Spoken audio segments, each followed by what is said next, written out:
Hello প্রিয় শিক্ষার্থী বন্ধুরা, তোমরা সবাই কেমন আছো? আশা করি ভালো আছো সবাই।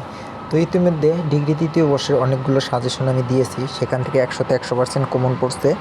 বিশ্বাস না হয় ভিডিওতে গিয়ে আগের প্রশ্নের সাথে সাজেশনগুলো মিলিয়ে দেবো। তো আজকে নিয়ে এসেছি ডিগ্রি তৃতীয় বর্ষের অর্থনীতি।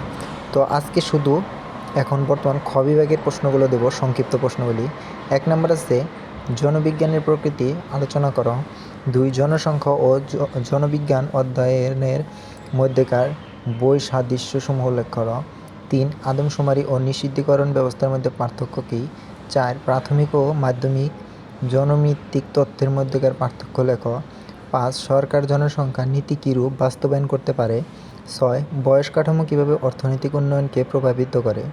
7 উন্নত ও অনুন্নত দেশে জন্মহারের তুলনা কর। 8 জন্মহার প্রভাবকারী উপাদানসমূহ কী? 9 জন উর্বরতার ওপর প্রভাব বিস্তারকারী অর্থনৈতিক উপাদানসমূহ লেখ।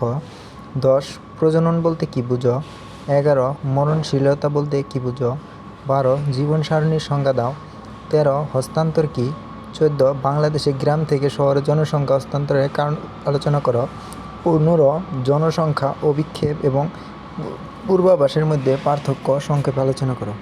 প্রিয় শিক্ষার্থী বন্ধুরা, এইখানে যে 15টি প্রশ্ন দিয়েছি সংক্ষিপ্ত প্রশ্ন, এই 15টি সংক্ষিপ্ত প্রশ্ন বললে অর্থনীতির যে পরীক্ষায় প্রশ্নটি আসবে সেখান থেকে 100% কমন থাকবে 5টি প্রশ্ন। তো সবাই ভালো থাকো, সুস্থ থাকো। আর এই 15টি প্রশ্ন তোমরা একদম পড়ে যাও। যদি কমন না পড়ে তখন আমার চ্যানেলটি আনসাবস্ক্রাইব করে দিও এবং চ্যানেলে একটি করে রিপোর্ট মেরে দিও। তো অবশ্যই চ্যানেলটি সাবস্ক্রাইব করবে এবং বন্ধুদের মাঝে শেয়ার করে দেবে, যাতে তারা ভালোভাবে পরীক্ষা দিতে পারে।